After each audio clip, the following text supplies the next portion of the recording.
ماشاءاللہ محترم فرقان کلام پڑھ رہے تھے۔ آئیے دوستو، میں نے آپ سے پہلے کہا تھا کہ شورا کرام کو آپ کی خدمت میں پیش کروں، اس سے پہلے خطیب کا انتخاب ہو جائے۔ ہمارے درمیان ایک بات تو میں یہ بتاؤں، جناب مفتی صاحب کی خاکساری تو یہ ہے کہ ہم کو جمعے کے بعد بتایا کہ جمعے سے پہلے فون حسیب بھائی نے کیا اور جناب والا نے قبول کر لیا۔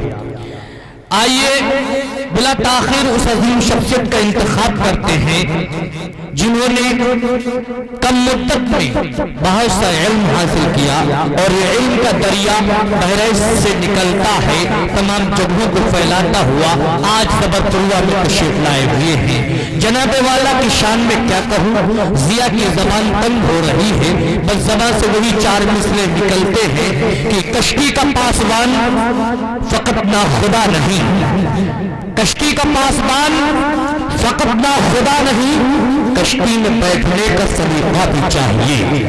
ادب سے آؤ، ادب سے بیٹھو، ادب کی چاہے یہ ایسی ویسی نہیں ہے محفل، یہ بزم مصطفیٰ ہے۔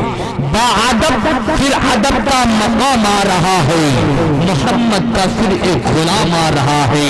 فلا جن کی آواز پر ہے زمانہ، وہی آشری کلام آ رہا ہے۔ میری مراد ذی وقار معزز ہر دل عزیز ہمارے بھائی جناب حضرت مولانا مفتی ضیاء الدین صاحب صاحب زادے عالی جناب حضرت حافظ و قاری وحید الدین صاحب النوری دامت برکت والیہ ہیں۔ جناب والا سے ملتمس تشریف لائیں اور اپنے بیانات سے ہم سب کو محظوظ فرمائیں۔ بسم اللہ الرحمن الرحیم۔ الحمد لله نحمده ونستعينه ونستغفره ونؤمن به ونتوكل عليه ونعوذ بالله من شرور أنفسنا ومن سيئات أعمالنا، من يهده الله فلا مضل له ومن يضلله فلا هادي له، ونشهد أن لا إله إلا الله وحده لا شريك له، ونشهد أن سيدنا ونبينا وإمامنا وهادينا ومرشدنا ومولانا محمدًا عبده ورسوله، صلى الله تبارك وتعالى عليه وعلى آله وأصحابه وبارك وسلم تسليما كثيرا كثيرا.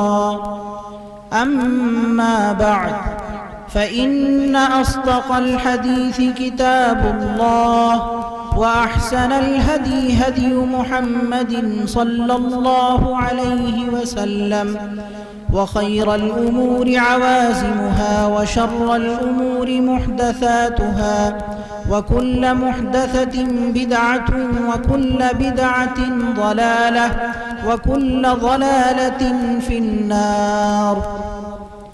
أعوذ بالله من الشيطان الرجيم. بسم الله الرحمن الرحيم. لقد كان لكم في رسول الله أسوة حسنة لمن كان يرجو الله واليوم الآخر وذكر الله كثيرا. وقال تبارك وتعالى: ما آتاكم الرسول فخذوه وما نهاكم عنه فانتهوا. صدق الله العظيم. وقال النبي صلى الله عليه وسلم: عليكم بسنتي وسنة الخلفاء الراشدين المهديين، عضوا عليها بالنواجذ، تمسكوا بها، او كما قال عليه الصلاة والسلام. ہوں لاکھوں سلام اس آقا پر، دل لاکھوں جس نے جوڑ دیے، ہوں لاکھوں سلام اس آقا پر دل لاکھوں جس نے جوڑ دیے، دنیا کو دیا پیغام سکون انسانوں کے رخ موڑ دیے۔ اس محسن اعظم نے الیاس کیا کیا نہ دیا ہے عالم کو، اس محسن اعظم نے الیاس کیا کیا نہ دیا ہے عالم کو، دستور دیا منشور دیا کئی راہیں دی کئی موڑ دیے۔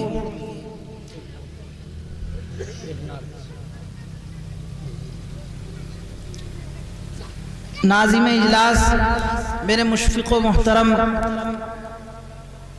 حضرت مولانا ضیاء الدین صاحب ندوی دامت برکاتہم العالیہ کا حکم ہے کہ نعت کے بھی کچھ اشعار پڑھ دیے جائیں، لہذا حضرت کے حکم کی تعمیل میں نعت کے چند اشعار آپ حضرات کی خدمت میں پیش ہیں۔ ایک گاؤں کی زبان کی نعت ہے، وہی مناسب سمجھتا ہوں آپ حضرات کے سامنے پیش کر دوں۔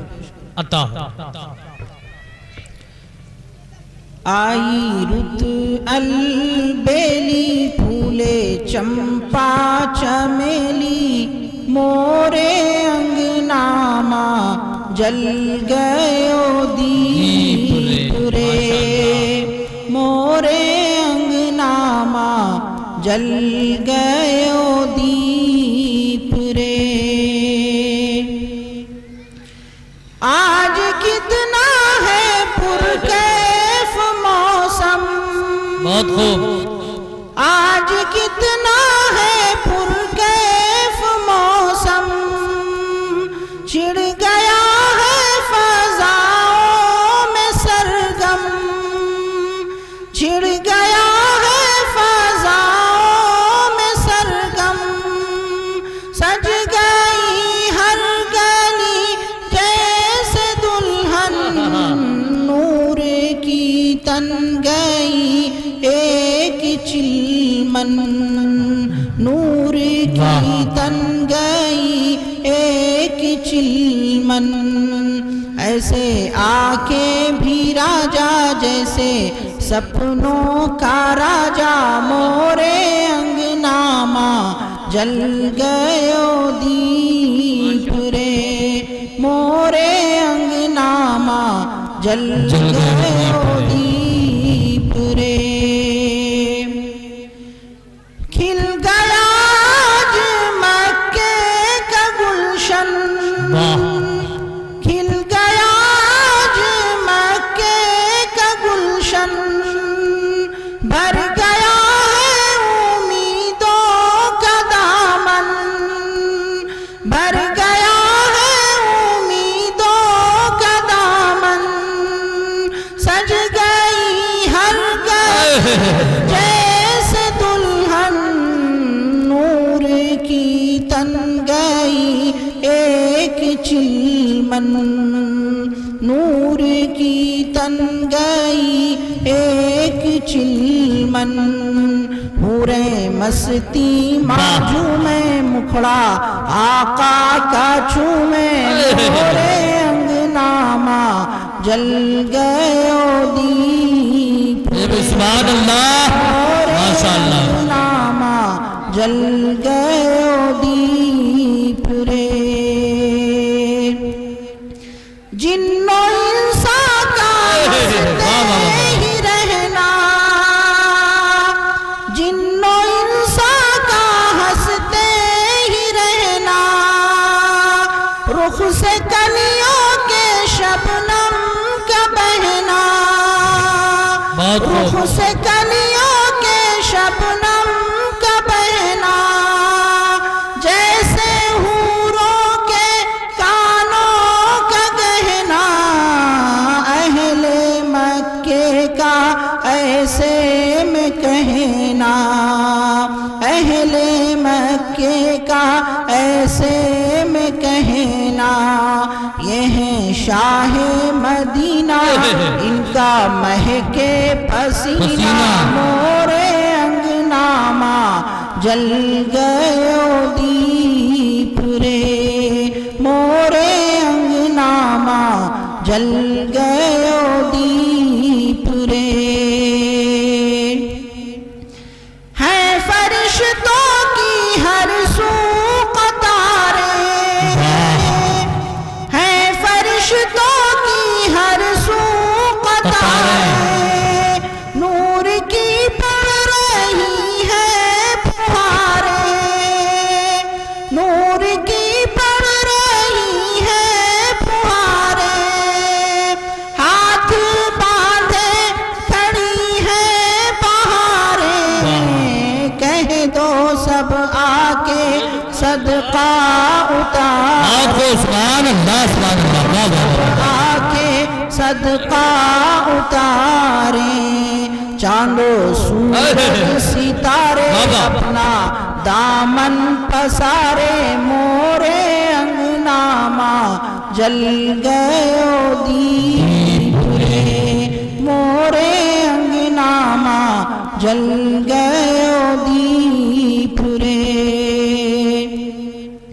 مطلب خوش ہے کیسا پسر پر، مطلب خوش مطلب خوش ہے کیسا پسر پر، پرمسرت ملک ہے فلک پر، پرمسرت ملک ہے فلک پر، آج خوش ہے سر عرش داور، ہو کے خوش آج کہتی ہے مادر، ہو کے خوش آج کہتی ہے مادر، جگ جگ جیے مورا للہ کبھی آئے کوئی بلہ، مورے انگنامہ جل گئے دیپ رے، مورے انگنامہ جل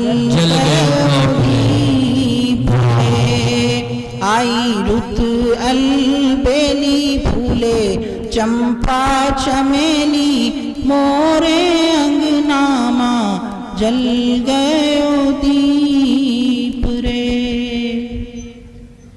سبحان اللہ۔ اس عظیم الشان اجلاس کے صدر عالی قدر حضرت مولانا کلیم اللہ صاحب، مہمان خصوصی حافظ و قاری جمال صاحب تنبوری،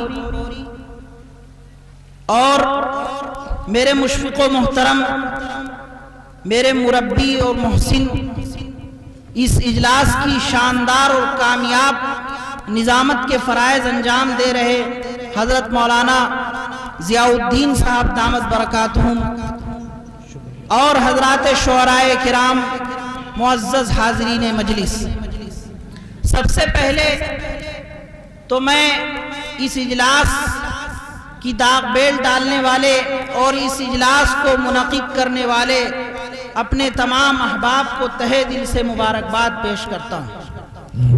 واقعہ یہ ہے کہ آج امت جو خواب غفلت میں پڑی ہوئی ہے، جو غفلت کے پردے میں لپٹی ہوئی ہے، اس سے اس کو بیدار کرنے کا ایک بہت ہی بہترین ذریعہ یہ اجلاس اور اجتماعات کی شکل ہے۔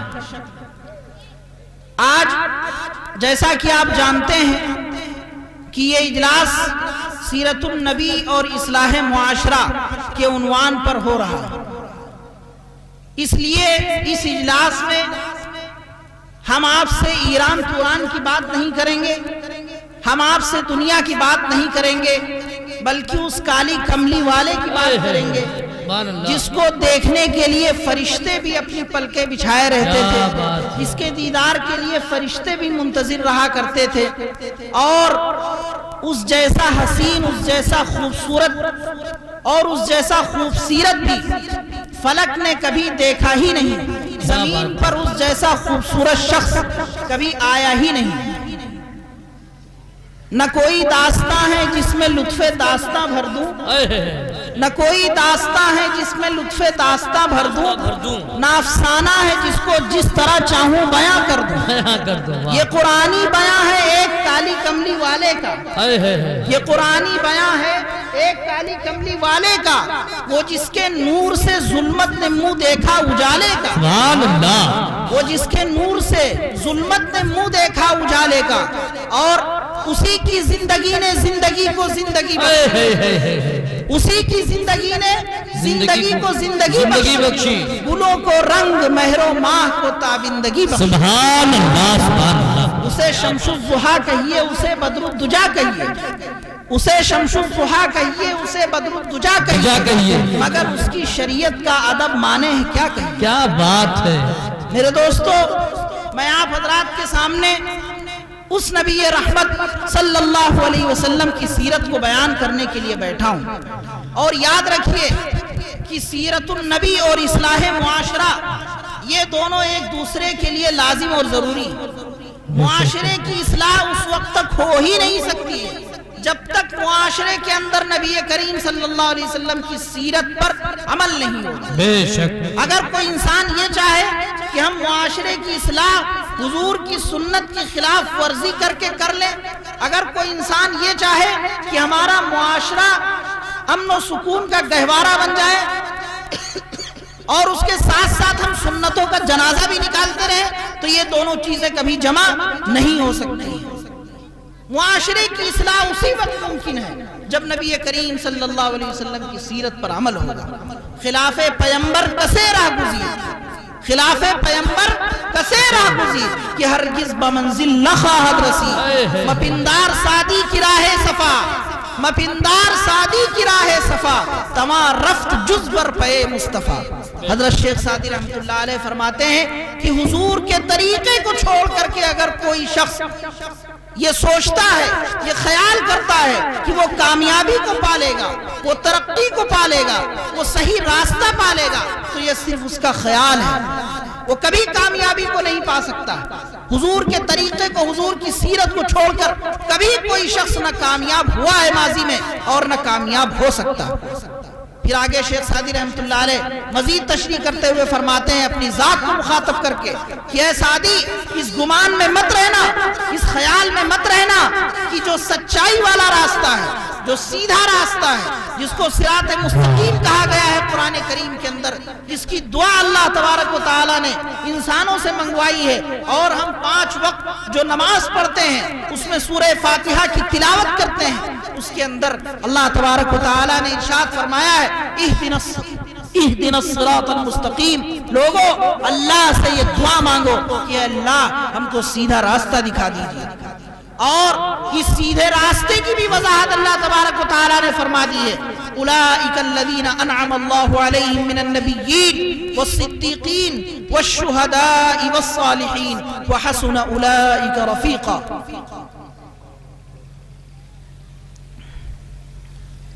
کہ ان لوگوں کا راستہ جن پر آپ نے انعام فرمایا، اور انعام اللہ تبارک و تعالیٰ نے کن لوگوں پر فرمایا؟ سب سے پہلے نمبر پر حضرات انبیاء کرام علیہ السلام کی جماعت ہے، جن پر اللہ تبارک و تعالیٰ نے اپنا انعام نازل فرمایا۔ اور آپ جانتے ہیں کہ انبیاء میں سب سے اعلیٰ درجہ، سب سے افضل مرتبہ ہمارے آقا حضرت محمد مصطفیٰ صلی اللہ علیہ وسلم، اور ہم آپ ہی کی شریعت کے تابع دار بننے کو ضروری سمجھتے ہیں، اور ہمارے لیے لازم ہے کہ ہم آپ ہی کی شریعت کی اتباع کریں۔ ہم حضور کے امتی رہتے ہوئے کسی دوسرے نبی کی شریعت کی اتباع نہیں کر سکتے ہیں۔ تو جس راستے کی دعا اللہ تبارک و تعالیٰ نے مانگنے کے لیے کہا ہے اپنی کتاب میں، وہ راستہ وہی ہے جو ہمارے آقا حضرت محمد مصطفیٰ صلی اللہ علیہ وسلم کا راستہ ہے۔ تو ہم اگر چاہتے ہیں کہ ہم ترقی کریں، ہم اگر چاہتے ہیں کہ ہم کامیاب ہوں، تو یاد رکھیے کہ ہمیں نبی کریم صلی اللہ علیہ وسلم کی سنتوں کو لے کر کے، سنتوں کو اختیار کرتے ہوئے اس دنیا میں زندگی گزارنی پڑے گی۔ اللہ کے نبی صلی اللہ علیہ وسلم کی سنت کا تذکرہ آیا، یاد رکھیے کہ قرآن کریم اور احادیث یہ جتنی بھی چیزیں ہیں یہ سب کسی سے الگ نہیں ہیں۔ حدیث یہ قرآن سے الگ نہیں ہے، قرآن حدیث سے الگ نہیں ہے۔ اگر کسی مجلس میں یہ تذکرہ کر دیا جائے کہ ہم قرآن کی بات مانیں، قرآن پر چلیں، تو اس کا یہ مطلب نہیں ہے کہ ہم حدیث کو چھوڑ دیں، کیونکہ حدیث میں وہی سب بیان کیا گیا ہے جو قرآن کریم کے اندر بیان کیا گیا ہے۔ تو قرآن پر چلنا، حدیث پر چلنا، یہ تمام چیزیں ایک ہی ہوتی ہیں۔ تو نبی کریم صلی اللہ علیہ وسلم کی سیرت پر عمل کرنے کے لیے ضروری ہے کہ ہم قرآن کریم کی تعلیمات کو اپنی زندگی میں داخل کریں۔ حضرت عائشہ صدیقہ رضی اللہ تعالی عنہا سے کسی صحابی نے سوال کیا تھا کہ امی جان بتائیے حضور اقدس صلی اللہ علیہ وسلم کے اخلاق کیا تھے، حضور اقدس صلی اللہ علیہ وسلم کے اخلاق کیا تھے؟ تو حضرت عائشہ نے فرمایا کیا تم نے قرآن نہیں پڑھا؟ کیا تم نے قرآن نہیں پڑھا؟ قرآن ہی تو اللہ کے نبی صلی اللہ علیہ وسلم کا اخلاق تھا۔ حضور اقدس صلی اللہ علیہ وسلم کے اخلاق و کردار کا ذکر قرآن کریم کے اندر اللہ تبارک و تعالی نے فرمایا وَمَا أَرْسَلْنَاكَ إِلَّا رَحْمَةً لِلْعَالَمِينَ کہ میرے نبی میں نے آپ کو ساری دنیا کے لیے رحمت بنا کر بھیجا ہے، آپ انسانوں کے لیے بھی رحمت بنا کر بھیجے گئے، آپ جانوروں کے لیے بھی رحمت بنا کر بھیجے گئے، آپ اللہ تبارک و تعالیٰ کی تمام مخلوق کی طرف رحمت بنا کر کے بھیجے گئے۔ تو قرآن کریم میں جو کچھ بیان کیا گیا ہے وہ نبی کریم صلی اللہ علیہ وسلم کی سیرت سے الگ نہیں ہے۔ اگر کوئی حدیث کو قرآن سے کاٹتا ہے یا قرآن کو حدیث سے کاٹتا ہے تو یہ اس کی بیوقوفی اور نادانی ہے۔ قرآن کریم بھی اپنی جگہ پر ہے اور حدیث بھی اپنی جگہ پر ہے، دونوں میں کوئی فرق اور دونوں میں کوئی تضاد نہیں۔ میرے دوستوں اور بزرگوں، آج ہم سیرت النبی کا جلسہ کر رہے ہیں، اصلاح معاشرہ کا جلسہ کر رہے ہیں، لیکن ہم میں سے ہر شخص، ہم میں سے اس جلسے میں بیٹھنے والے تمام افراد یہاں سے یہ نیت کر کے اٹھے کہ ہم صرف جلسے میں شرکت کرنے پر اکتفا نہیں کریں گے، ہم صرف جلسے میں شرکت کر کے چلے نہیں جائیں گے، بلکہ جو باتیں یہاں بتائی جا رہی ہیں ان پر عمل کرنے کی بھی کوشش کریں گے۔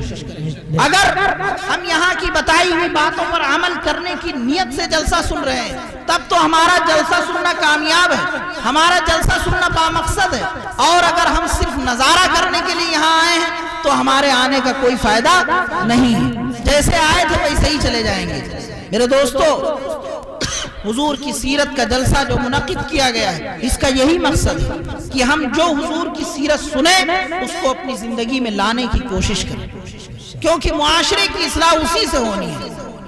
ہم سنتے ہیں کہ صحابہ کرام رضوان اللہ علیہ مجمعین کے زمانے میں معاشرہ بہت پاکیزہ تھا، معاشرہ بہت صاف ستھرا تھا، عورتوں کی عفت و عصمت کی حفاظت ہوتی تھی، مرد باحیا ہوتے تھے، بے شرمی کا جنازہ نکل چکا تھا، سب شرم والے ہوتے تھے، اور ایسے لوگ بھی گزرے جن سے فرشتے بھی شرم کرتے تھے۔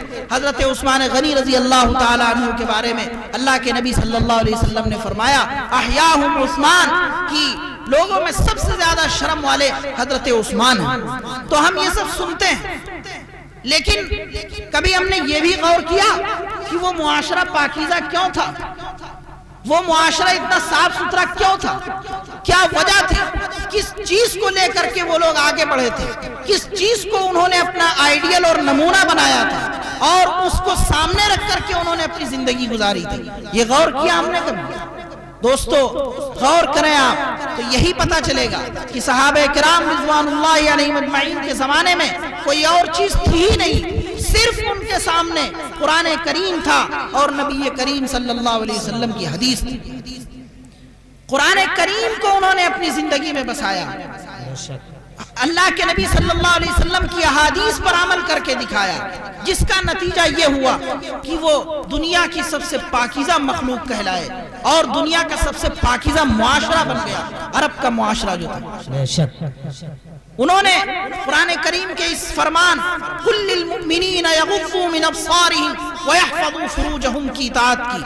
اللہ تبارک و تعالی فرماتے ہیں اے نبی، مومن مردوں سے اور مومن عورتوں سے کہہ دیجئے کہ وہ اپنی آنکھوں کو نیچی رکھا کریں، اپنی نگاہوں کو نیچی رکھا کریں، وَيَحْفَظُوا فُرُوجَهُمْ اور اپنے شرمگاہ کی حفاظت کیا کریں۔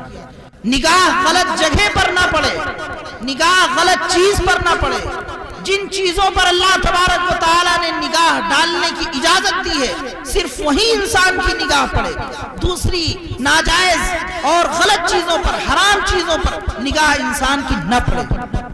یہ حکم قرآن کریم نے دیا اللہ کے نبی صلی اللہ علیہ وسلم کے ذریعے سے، اور اللہ کے نبی صلی اللہ علیہ وسلم نے یہی حکم حضرات صحابہ کرام رضوان اللہ تعالی علیہ مجمعین تک پہنچایا، اور حضرات صحابہ کرام رضوان اللہ تعالی علیہ مجمعین نے اس کو اختیار کر کے اپنے معاشرے کو پاکیزہ بنانا.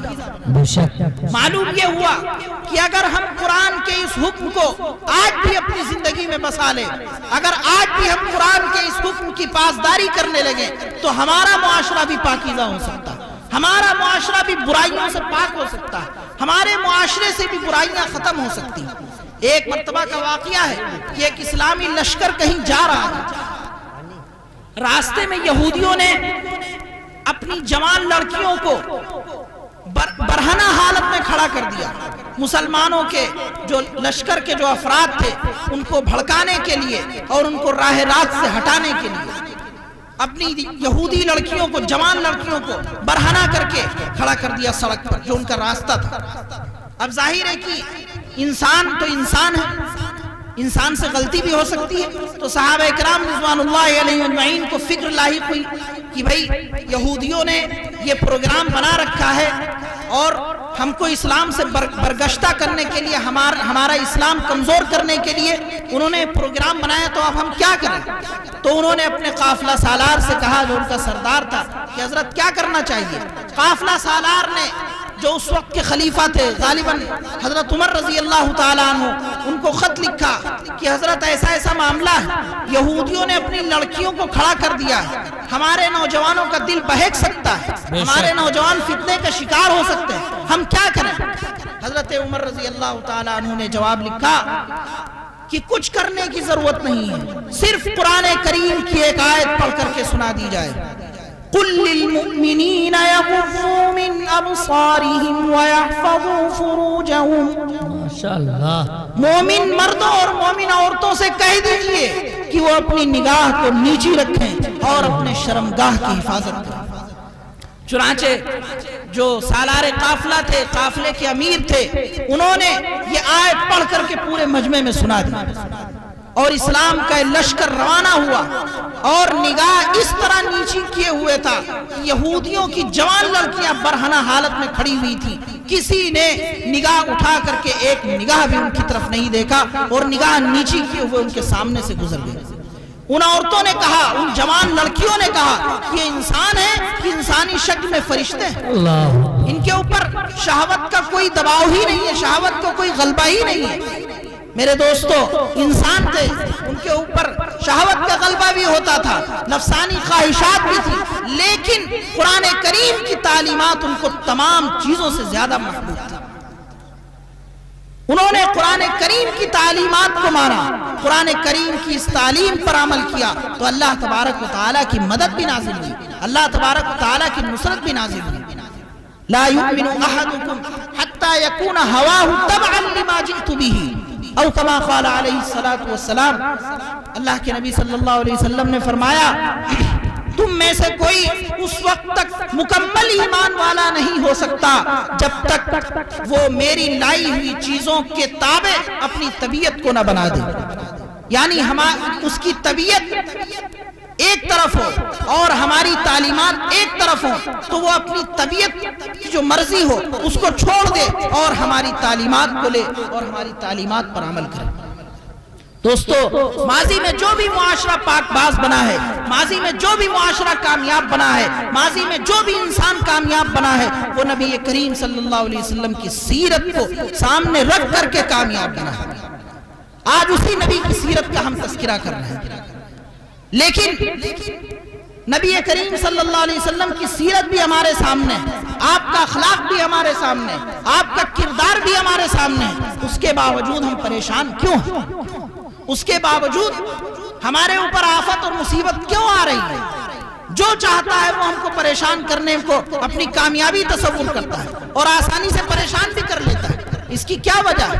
اس کی وجہ یہی ہے، وعدہ غلبہ ہے مومن کے لیے قرآن میں، وعدہ غلبہ ہے مومن کے لیے قرآن میں.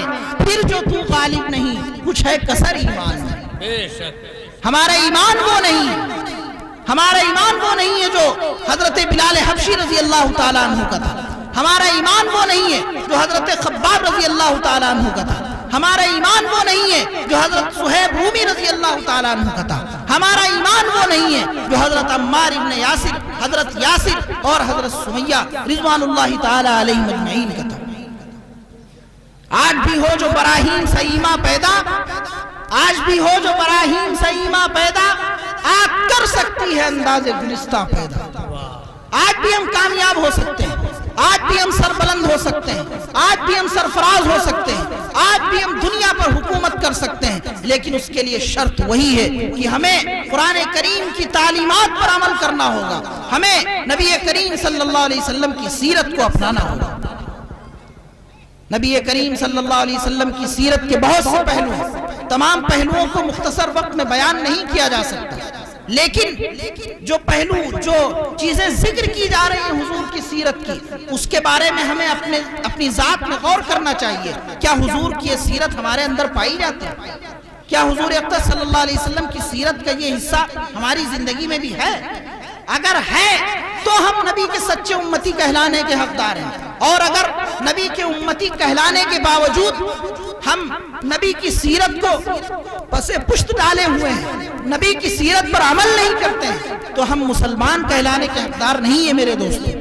بات بڑا سخت ہے لیکن حقیقت ہے کہ ہم اگر اب یہ کہتے ہیں کہ ہم آپ کے فرما بردار ہیں، آپ کے تابعدار ہیں، اور پھر اس شخص کے حکم کی خلاف ورزی بھی کریں، تو ہم کیسے کہے جائیں گے کہ ہم اس شخص کے تابعدار ہیں؟ حضرت مولانا قاری سید صدیق احمد صاحب باندھوی نور اللہ مرقدہ نے ایک شعر کہا تھا کہ خدا شاہد کہ ہم سارے جہاں پر حکمراں ہوتے، خدا شاہد کہ ہم سارے جہاں پر حکمراں ہوتے، رسول پاک کی سنت اگر اپنا چلن ہوتا، اگر ہم نے نبی کی سیرت کو اپنایا ہوتا، اگر ہم نے حضور صلی اللہ علیہ وسلم کے اخلاق و کردار کو اپنایا ہوتا، تو ہم آج پوری دنیا پر حکومت کرتے۔ اور ماضی کے زمانے کی طرف آپ نظر ڈالیے، اپنی تاریخ کو پڑھیے، اپنی سابقہ روایات کو پڑھیے، اور اپنے اکابر کے کارناموں کو پڑھیے، اپنے اسلاف کی زندگی کو دیکھیے۔ انہوں نے دنیا پر حکومت کی، 22 لاکھ مربع میل پر حضرت عمر فاروق اعظم رضی اللہ تعالیٰ عنہ نے حکومت کی تھی۔ عمر فاروق اعظم کون تھے؟ حضرت عمر وہ تھے جو قرآن سن کر کے بیدار ہوئے، جن کو قرآن کی بدولت ایمان نصیب ہوا، اور وہ کافر تھے، کافر کو قرآن کی بدولت ایمان نصیب ہو گیا۔ آج ہم مسلمان ہو کر کے قرآن کریم کی آیت سنتے رہتے ہیں اور دوسرے کاموں میں بھی لگے رہتے ہیں، اور قرآن کی آیت ادھر سے سنتے ہیں اور ادھر نکال دیتے ہیں۔ یہ ہماری بدنصیبی ہے۔ اللہ کے نبی صلی اللہ علیہ وسلم دار ارقم میں موجود تھے۔ حضرت عمر فاروق رضی اللہ تعالیٰ عنہ کا قصہ آپ سب کو معلوم ہے کہ حضرت عمر فاروق رضی اللہ تعالیٰ عنہ نے کہا کہ روز روز کی مصیبت ہے، روز روز ہم سفارش کرواتے ہیں لوگوں سے کہ کہہ دیں محمد سے کہ وہ اپنے دین کی تبلیغ بند کر دیں، آج ہم ان کا کام ہی تمام کر دیتے ہیں، آج ہم ان کا سر لے کے آئیں گے تم لوگوں کے درمیان۔ حضرت عمر غصے میں اٹھے، تلوار لے کر کے چلے نبی کریم صلی اللہ علیہ وسلم کا سر قلم کرنے کے لیے۔ لیکن وہاں ہوا کیا؟ کسی نے کہا کہاں چلے عمر؟ کہا جا رہا ہوں اس شخص کا سر قلم کرنے جس نے پورے عرب کو پریشانی میں ڈال رکھا، حیرانی میں مبتلا کر رکھا۔ تو اس شخص نے کہا کہ کس کا سر قلم کرنے جا رہے ہو؟ دوسروں کو دیکھنے جا رہے ہو، دوسروں کی فکر میں لگے ہوئے ہو، اپنے گھر کی بھی تو خبر لو۔ تمہاری بہن مسلمان ہو چکی ہے، تمہارا بہنوئی مسلمان ہو چکا ہے، جا کے پہلے ان کی خبر لو۔ حضرت عمر فاروق رضی اللہ تعالیٰ عنہ اور زیادہ غصے میں آ گئے، اور دار ارقم میں جہاں حضور تشریف فرما تھے وہاں نہ جا کر کے اپنے بہن کے گھر پہنچے، اور بہن اور بہنوئی کو بہت مارا اور کہا تم کیا پڑھ رہی تھی وہ ہمارے سامنے لا کر کے پیش کرو۔ بہن نے کہا، حالانکہ اس وقت زخمی حالت میں بہت سخت حضرت عمر رضی اللہ تعالیٰ عنہ نے مارا، منہ سے خون بہ رہا تھا، لیکن بہن نے کہا کہ یہ قرآن کی آیات ہیں، تم کافر ہو، تم ناپاک ہو، یہ قرآن کی آیات تم نہیں پڑھ سکتے۔ چنانچہ حضرت عمر رضی اللہ تعالیٰ عنہ نے اسی وقت غسل کیا اور قرآن کی وہ آیات پڑھی۔ حضرت عمر کی بہن قرآن کی آیات پڑھ رہی تھی اور حضرت عمر کی آنکھوں سے آنسو جاری تھے، اور پھر وہیں سے حضرت عمر رضی اللہ تعالیٰ عنہ حضور اقدس صلی اللہ علیہ وسلم کی خدمت میں تشریف لے گئے اور مسلمان ہوئے، اسلام کا کلمہ پڑھا، قرآن کریم کے الفاظ سن کر کے ان کے اندر اسلام کی طرف رغبت پیدا ہوئی۔ جب حضرت عمر رضی اللہ تعالیٰ عنہ مسلمان ہوئے، کچھ دیر کے بعد نماز کا وقت ہوا، حضور صلی اللہ علیہ وسلم نماز کے لیے کھڑے ہوئے دار ارقم میں نماز پڑھنے کے لیے۔ حضرت عمر نے کہا یہ کیا ہے حضور؟ اللہ کے نبی صلی اللہ علیہ وسلم نے فرمایا یہ ہم اللہ کی عبادت کر رہے ہیں، ہم نماز پڑھ رہے ہیں، اس کے ذریعے سے ہم اللہ کو یاد کرتے ہیں۔ حضرت عمر رضی اللہ تعالیٰ عنہ نے فرمایا کہ عیسائی اپنے عبادت خانوں میں عبادت کر رہے ہیں، یہودی اپنے عبادت خانوں میں عبادت کر رہے ہیں، اور ہم مسلمان ہو کر کے چھپ کر کے عبادت کر رہے ہیں، یہ کیسے ہوگا؟ حضور اقدس صلی اللہ علیہ وسلم نے فرمایا عمر تم کو تو معلوم ہے کہ خاندان کے لوگوں نے، قبیلے کے لوگوں نے کس طرح ظلم و ستم برپا کر رکھا، کس طرح پریشان کر رکھا، کس کی ہمت ہے کہ خانہ کعبہ میں جا کر کے عبادت کرے، نماز پڑھے؟ حضرت عمر رضی اللہ تعالیٰ عنہ نے فرمایا کہ اب عمر مسلمان ہو چکا ہے، عمر کے مسلمان ہونے کے بعد اللہ تبارک و تعالیٰ کی عبادت چھپ کر کے نہیں ہوگی بلکہ کھل کر کے ہوگی۔ اور اللہ کے نبی صلی اللہ علیہ وسلم سے فرمایا حضرت عمر نے چلیے ہمارے ساتھ خانہ کعبہ کے اندر، جب ساری قوم کے لوگ، سارے مذہب کے لوگ اپنے عبادت خانوں میں عبادت کرتے ہیں تو ہم مسلمان بھی اپنے عبادت خانے میں، خانہ کعبہ کے اندر عبادت کریں گے۔ چنانچہ حضرت عمر رضی اللہ تعالیٰ عنہ خانہ کعبہ میں تشریف لائے اور یہ اعلان فرمایا خانہ کعبہ کی چھت پر چڑھ کر کے کہ لوگوں سن لو، تمام قبیلے کے لوگوں، تمام مذاہب کے لوگوں یہ سن لو، عمر اب دامن اسلام میں داخل ہو چکا ہے اور اللہ تبارک و تعالیٰ کی عبادت اب کھلے طور پر خانہ کعبہ کے اندر ہوگی۔ جس کی ماں نے اتنا دودھ پلایا ہو کہ عمر کو خانہ کعبہ کے اندر عبادت سے روکے، وہ آ کر کے ہم سے مقابلہ کر لے۔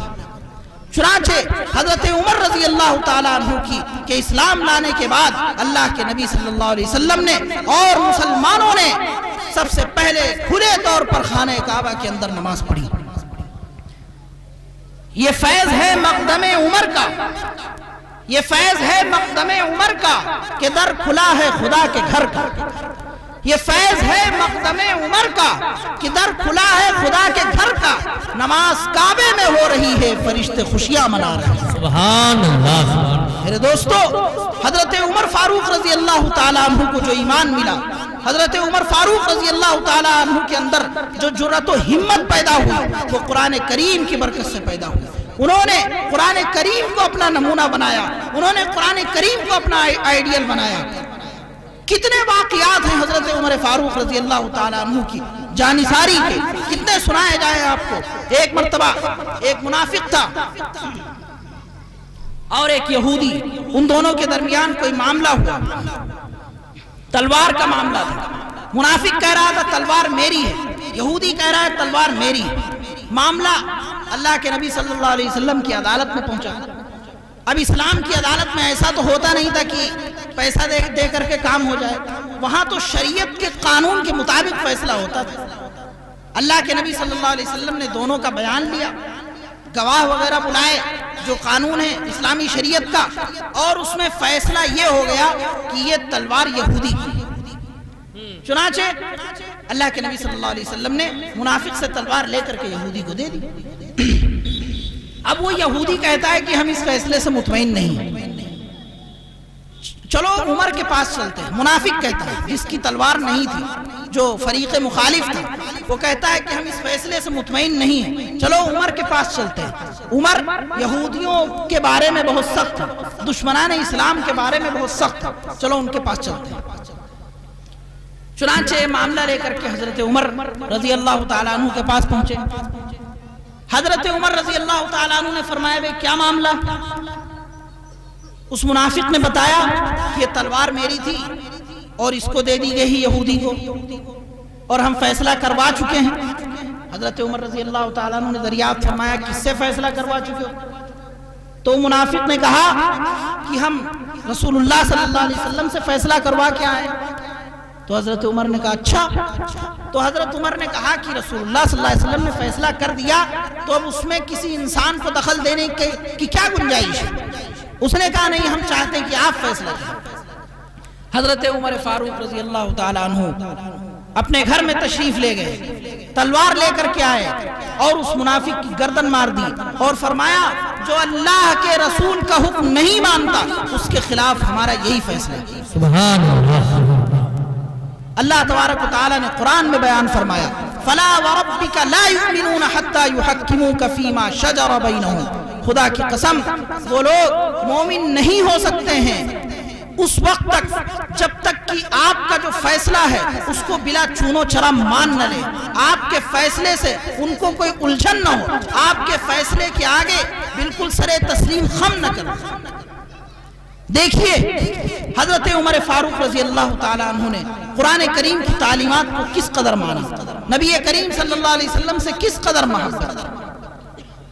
یاد رکھیے بار بار یہی بات کہی جا رہی ہے کہ حضور کی سیرت کو اختیار کیے بغیر ہم کامیابی حاصل نہیں کر سکتے۔ آج دنیا ہمارے سر پر چڑھی ہوئی ہے، آج دنیا کے لوگ ظالم قومیں ہمیں نیست و نابود کرنا چاہتی ہیں۔ یاد رکھیے اسلام کبھی مٹ نہیں سکتا، اسلام کبھی ختم نہیں ہو سکتا۔ دنیا نے بہت کوشش کی، ماضی میں بھی کوشش کی، جب تاتاریوں کا فتنہ ہوا، تاتاریوں سے لڑائی ہوئی تو انہوں نے دریائے دجلہ کے اوپر جو اسلامی کتب خانے تھے، اسلامی کتب خانوں کی کتابیں جلا کر کے دریائے دجلہ میں ڈال دی تھی، اور اتنی کتابیں جل گئی تھی کہ دریائے دجلہ کے اوپر پل بن گیا تھا۔ اتنی کتابیں اس کے اندر دریا کے اندر پڑی ہوئی تھی، اور دریا کا پورا پانی کالا ہو گیا تھا کتابوں کی جو جلنے کی وجہ سے جو سیاہی پیدا ہوئی تھی اس کے وجہ سے۔ لیکن انہوں نے یہ غلط تصور کر لیا تھا کہ ہم اسلامی کتب خانوں کو جلا کر کے اسلام کو مٹا دیں گے۔ ہم دیکھ رہے ہیں کہ تاتاریوں کے اس فتنے کے بعد بھی اسلام پوری آب و تاب کے ساتھ زندہ ہے۔ میرے دوستو اسلام زندہ رہے گا، لیکن ہمیں اس کی قدر بھی کرنی پڑے گی۔ اگر ہم اپنے مسلمان ہونے کی قدر نہیں کریں گے، اگر ہم اپنے مسلمان ہونے کی اہمیت کو نہیں سمجھیں گے، اگر ہم اپنا مقام و مرتبہ نہیں سمجھیں گے، تو میرے دوستوں اور بزرگوں ہم کسی نہ کسی وقت ظالموں کے ظلم کا شکار ہو کر کے یا ستم گروں کے ستم کا شکار ہو کر کے خدا نہ خواستہ کہیں اپنے دین سے برگشتہ نہ ہو جائے، کہیں اپنے دین کو نہ چھوڑ بیٹھے۔ اس لیے یاد رکھنا چاہیے کہ ہمیں حضور کی سنت کو، حضور کے طریقے کو ہر وقت پکڑ کر کے چلنا چاہیے۔ اللہ تبارک و تعالیٰ نے قرآن کریم میں وہ آیت ارشاد فرمائی جو میں نے آپ کے سامنے پڑھی ہے، لَقَدْ كَانَ لَكُمْ فِي رَسُولِ اللَّهِ أُسْوَةٌ حَسَنَةٌ۔ یہ لوگوں اللہ کے نبی صلی اللہ علیہ وسلم کے اندر تمہارے لیے بہترین نمونہ موجود ہے، تمہارے لیے بہترین آئیڈیل موجود ہے۔ ان کی زندگی کو سامنے رکھ کر کے اگر تم دنیا میں بسر کرو گے، دنیا میں رہو گے، تو تم کامیابی کی منزل پا جاؤ گے۔ اور دوسری آیت بھی میں نے پڑھی تھی، ما آتاکم الرسول فخذوہ وما نہاکم عنہ فانتہوا۔ اللہ تبارک و تعالیٰ فرماتے ہیں کہ جو چیز اللہ کے نبی صلی اللہ علیہ وسلم تم کو دیں اس کو تم لے لو، جو حکم اللہ کے نبی صلی اللہ علیہ وسلم تم کو دیں اس پر عمل پیرا ہو جاؤ، اور جس چیز سے اللہ کے نبی صلی اللہ علیہ وسلم تم کو روکے اس سے رک جاؤ۔ آج اللہ کے نبی صلی اللہ علیہ وسلم کی کتنی تعلیمات ہمارے سامنے آتی ہیں۔ میں مثال کے طور پر حضور کی اخلاق کا، حضور کی سیرت کا ایک حصہ بتاتا ہوں۔ اللہ کے نبی صلی اللہ علیہ وسلم کی سیرت کا ایک حصہ ہے رحمت، مہربانی، عفو درگزر۔ اللہ کے نبی صلی اللہ علیہ وسلم کی عادت تھی، حضور نے کتنے دشمنوں کو، خون کے پیاسوں کو، ظلم و ستم کرنے والوں کو معاف کیا۔ اللہ کے نبی صلی اللہ علیہ وسلم نے فرمایا کہ نرمی اور آسانی جس چیز کے اندر بھی ہوگی اس کو اعلیٰ بنا دے گی، اور سختی جس چیز کے اندر بھی ہوگی اس کو ابتر بنا دے گی، کم درجے تک پہنچا دے گی۔ میرے دوستو ہمارے سامنے حضور صلی اللہ علیہ وسلم کے عفو درگزر کے کتنے واقعات ہیں۔ سب سے مشہور واقعہ فتح مکہ کا۔ اللہ کے نبی صلی اللہ علیہ وسلم 13 سال مکہ مکرمہ کے اندر رہے، لوگوں نے کتنا ظلم کیا، کتنا ستایا۔ آپ جب سجدے میں جاتے تھے تو اونٹ کی اوج آپ کی گردن پر رکھ دی جاتی تھی تاکہ سجدے سے اٹھ نہ سکے۔ آپ کے منہ پر تھوکا بھی گیا، نعوذ باللہ من ذالک، اور آپ کو کتنا پریشان کیا گیا۔ یہ ہم پڑھتے رہتے ہیں، سنتے رہتے ہیں۔ لیکن جب آپ صلی اللہ علیہ وسلم نے مکہ کو فتح فرمایا، جب آپ صلی اللہ علیہ وسلم بادشاہ بن کر کے، حاکم بن کر کے مکہ مکرمہ کے اندر داخل ہوئے، وہاں آپ کے سارے دشمن موجود تھے، وہ لوگ بھی موجود تھے جنہوں نے آپ پر ظلم کیا تھا، آپ پر ظلم و ستم کے پہاڑ توڑے تھے، آپ کی نماز کی حالت میں آپ کی گردن پر اونٹ کی اوج رکھی تھی، اور وہ لوگ بھی موجود تھے جنہوں نے آپ کے چہرے پر تھوکا تھا، وہ لوگ بھی موجود تھے جنہوں نے آپ کے چچا حضرت حمزہ رضی اللہ تعالیٰ عنہ کو احد کے میدان میں شہید کیا تھا، آپ کے چچا حضرت حمزہ رضی اللہ تعالیٰ عنہ کے کلیجے کو چبایا تھا۔ لیکن کیا آپ نے کہیں سنا، کیا آپ نے کہیں پڑھا کہ اللہ کے نبی صلی اللہ علیہ وسلم نے حکم جاری کر دیا کہ سب کو قتل کر دیا جائے، جتنے ہمارے دشمن تھے سب کو قتل کر دیا جائے؟ ہرگز نہیں، آپ نے کہیں نہیں پڑھا ہوگا، تاریخ نے کہیں نہیں نقل کیا، تاریخ شاہد ہے۔ کوئی ورق ایک تاریخ کا لا کر کے دکھا دو جس میں آیا ہو کہ اللہ کے نبی صلی اللہ علیہ وسلم نے اپنے ان دشمنوں سے بدلہ لیا۔ صحابہ کرام رضوان اللہ علیہم اجمعین تو فرما رہے تھے الیوم یوم الملحمہ، آج تو بدلہ لینے کا دن ہے، آج تو خوریزی کا دن ہے، آج جن لوگوں نے حضور کو پریشان کیا تھا، صحابہ کو شہید کیا تھا، آج ان کو بھی قتل کیا جائے گا۔ لیکن اللہ کے نبی صلی اللہ علیہ وسلم نے فرمایا الیوم یوم المرحمہ، آج رحمت کا دن ہے، آج عفو و کرم کا دن ہے۔ اللہ کے نبی صلی اللہ علیہ وسلم نے فرمایا لا تثریب علیکم اليوم اذهبوا فانتم الطلقاء، آج میں تم سے کوئی بدلہ نہیں لوں گا، آج میں تمہارے اوپر کوئی ظلم نہیں کروں گا، آج میں تمہارے اوپر کوئی ظلم و ستم نہیں کروں گا، تم سے وہی کہتا ہوں جو حضرت یوسف علیہ السلام نے اپنے بھائیوں سے کہا تھا کہ میں تمہارے اوپر کوئی ظلم نہیں کروں گا، جاؤ تم سب آزاد ہو۔ وہ تو رحمت ہی رحمت ہے سب کے لیے، وہ اپنے قبیلے کے یا غیر ہوں، بے شک وہ تو رحمت ہی رحمت ہے سب کے لیے، ہو وہ اپنے قبیلے کے یا غیر ہوں، ان کے کردار عفو کرم کے لیے فتح مکہ کا ہے ایک حوالہ بہت۔ سبحان اللہ۔ آج اسلام پر یہ الزام لگایا جاتا ہے کہ اسلام دہشت گردی کی تعلیم دیتا ہے، اسلام اپنے دشمنوں پر تلوار اٹھانے کی تعلیم دیتا ہے، آج اسلام دیگر مذہب والوں کے خلاف تیر و کمان اٹھانے کی تعلیم دیتا ہے۔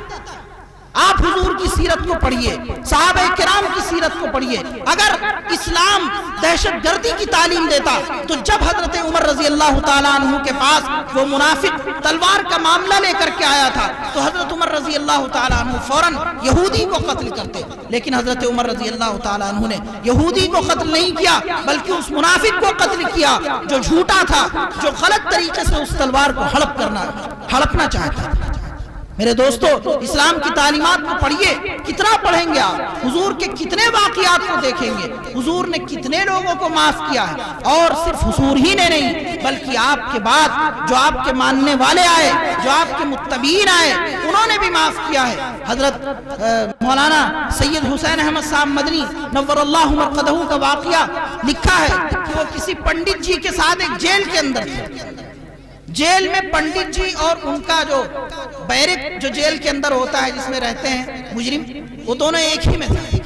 چند دنوں کے بعد پنڈت جی نے درخواست دی جیل کے جو ذمہ دار تھے ان کو، جیلر صاحب کو، کہ ہمارا کمرہ بدل دیا جائے، ہمارا کمرہ مولانا حسین احمد مدنی کے کمرے سے الگ کر دیا جائے۔ حضرت کو پتا چلا نہیں تو ان کی درخواست منظور ہو گئی اور وہ دوسرے کمرے میں چلے گئے۔ حضرت کو حضرت نے دیکھا ہے دوسرے کمرے میں چلے گئے، حضرت گئے ان کے پاس، کیا ہوا بھائی آپ دوسرے کمرے میں کیوں چلے آئے؟ ہم سے کوئی تکلیف ہوئی تھی آپ کو؟ ہم نے کوئی آپ کو پریشان کیا تھا؟ اگر پریشان کیا تھا تو آپ سے معافی چاہتا ہوں، آپ نے کمرہ کیوں تبدیل کر لیا؟ تو وہ پنڈت جی کہتے ہیں کہ مولانا آپ کے اخلاق و کردار کو دیکھ کر کے، آپ نے جو میرے ساتھ آپ کا جو اخلاق رہا ہے، آپ کا جو کردار رہا ہے، آپ کا جو معاملات میرے ساتھ رہے ہیں، آپ جس طرح میرے ساتھ پیش آئے ہیں، مجھے خطرہ ہے کہ کہیں اس سے متاثر ہو کر کے کہیں اس کی وجہ سے میں مسلمان نہ ہوں۔ یہ ایک پنڈت کے ساتھ اللہ کے نبی صلی اللہ علیہ وسلم کے وارث کا معاملہ ہے۔ تو حضور نے بھی انسانیت کی مثال قائم کی ہے، حضور نے بھی انسانیت کا پیغام دیا ہے، حضور کی احادیث نے بھی انسانیت کا پیغام دیا ہے، قرآن کریم نے بھی انسانیت کا پیغام دیا ہے، اور حضور کے ماننے والوں نے بھی انسانیت کا پیغام دیا ہے۔ لیکن یہ نظر کا فرق، آنکھیں اگر ہو بند تو پھر دن بھی رات ہے، آنکھیں اگر ہو بند تو پھر دن بھی رات ہے، اس میں بھلا قصور ہے کیا آفتاب؟ میرے دوستو نظریہ اپنا صحیح کیجئے.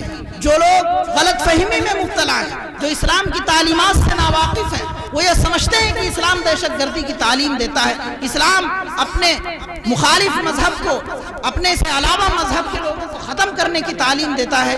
یہ ان کی غلط فہمی ہے. انہوں نے اسلام کی تاریخ کو نہیں پڑھا، انہوں نے حضور صلی اللہ علیہ وسلم کی تعلیمات کو نہیں پڑھا. اگر وہ پڑھتے تو شاید اس غلط فہمی میں نہ رہتے. اور ایک بات بڑی معافی کے ساتھ آخر میں کہتے ہوئے بات ختم کروں گا کہ ہم نے بھی اپنے اعمال کے ذریعے، اپنے کردار کے ذریعے اسلام کی صحیح تعلیمات لوگوں کے سامنے پیش نہیں کی. ہمارا اپنے بھائیوں کے ساتھ یہ معاملہ ہے کہ ہم اپنے بھائی کی 1 انچ زمین کے لیے سالوں مقدمے لڑتے ہیں. ناجائز زمین کے لیے جو ہمارے حصے کی بھی نہیں ہے، اس کے لیے ہم سالوں مقدمے لڑتے ہیں، لاکھوں روپے خرچ کر دیتے ہیں. جتنے کی زمین نہیں ہوتی اس سے زیادہ روپے خرچ کر دیتے ہیں غلط کام میں، حرام کام میں. تو ظاہر ہے کہ غیر مسلم اگر ہماری ان عادتوں کو دیکھے گا، ہمارے ان طریقوں کو دیکھے گا، تو وہ تو ہم کو دیکھ کر کے اسلام کا اندازہ لگائے گا نا کہ یہ اسلام کے ماننے والے ہیں، یہ جو کر رہے ہوں گے وہی اسلام ہے. تو ہم اسلام کی صحیح صورت کو لوگوں کے سامنے پیش نہیں کر پائے. اور اس کی یہ کیوں ہوا؟ یہ اسی لیے ہوا کہ ہم نے حضور کے طریقے کو چھوڑ کر کے غلط طریقے اختیار کیے، اور غیروں نے یہ دیکھ کر کے یہ سمجھا کہ یہی اسلام کی تعلیم ہے. ظاہر ہے کہ وہ تو اسلام کی تعلیم نہیں ہے. تو اب ہمیں اگر یہ فکر ہے کہ لوگوں کی غلط فہمی دور ہو اور پیار و محبت، امن و بھائی چارہ جو پہلے تھا وہ اب بھی قائم رہے، تو ہمیں سنت نبی صلی اللہ علیہ وسلم پر عمل کرنا ہوگا، اسی کے مطابق اپنی زندگی گزارنی ہوگی، اور اسی وقت ان جلسوں کا بھی فائدہ ہوگا اور ہم مسلمان کہلانے کے حقیقی طور پر حقدار ہوں گے. ورنہ صرف ہم لفظوں میں مسلمان ہوں گے، حقیقت میں مسلمان نہیں ہوں گے. اس لیے ضروری ہے کہ ہم سب اس جلسے سے یہ عہد کر کے اٹھیں کہ جو بھی زندگی ہماری باقی بچی ہے اس کو سنت کے مطابق گزارنے کی کوشش کریں گے. اٹھو مومنو آج سے عہد کر لو، اٹھو مومنو آج سے عہد کر لو، رسول خدا کی اطاعت کرو گے. اٹھو مومنو آج سے عہد کر لو، رسول خدا کی اطاعت کرو گے. عقیدت کے پہلو بپہلو عمل سے حقیقت میں تعمیل سنت کرو گے. وہ تابندہ اسلام جو رہ گیا ہے کتابوں کے اوراق میں دفن ہو کر، وہ تابندہ اسلام جو رہ گیا ہے کتابوں کے اوراق میں دفن ہو کر، وفا کوشیوں سے، جفا کیشیوں سے زمانے میں اس کی اشاعت کرو گے. وآخر دعوانا ان الحمد للہ رب العالمین.